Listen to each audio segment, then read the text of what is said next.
অন্তর্বর্তী সরকারের মেয়াদ ও জাতীয় নির্বাচন নিয়ে চলছে ব্যাপক আলোচনা। দ্রুত নির্বাচনের মাধ্যমে ক্ষমতা হস্তান্তর চান কেউ, আবার কেউ বলছেন প্রয়োজনীয় সংস্কার শেষে নির্বাচনের আয়োজন করা উচিত।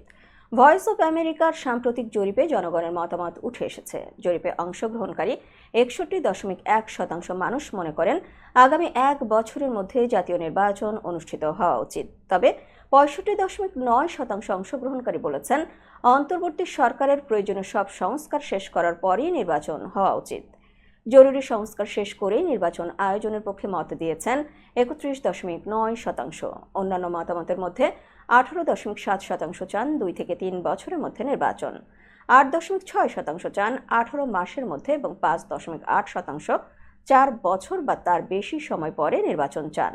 4.6% মানুষ জানেন না নির্বাচন কবে হওয়া উচিত, আর 1.1% কোনো মতামত দেননি। গত 5 আগস্ট ছাত্রদের নেতৃত্বে গণ আন্দোলনের মাধ্যমে আওয়ামী লীগ সরকারের পতনের পর 8 আগস্ট ডক্টর মোহাম্মদ ইউনূসকে প্রধান উপদেষ্টা করে একটি অন্তর্বর্তী সরকার দায়িত্ব গ্রহণ করে।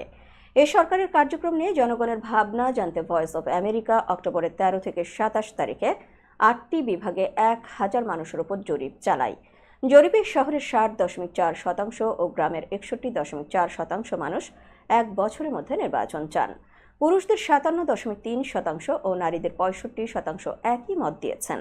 এ থেকে স্পষ্ট জনগণ দ্রুত নির্বাচন চান, তবে স্বচ্ছ প্রক্রিয়া ও প্রয়োজনীয় সংস্কার নিশ্চিত করা তাদের প্রধান দাবি।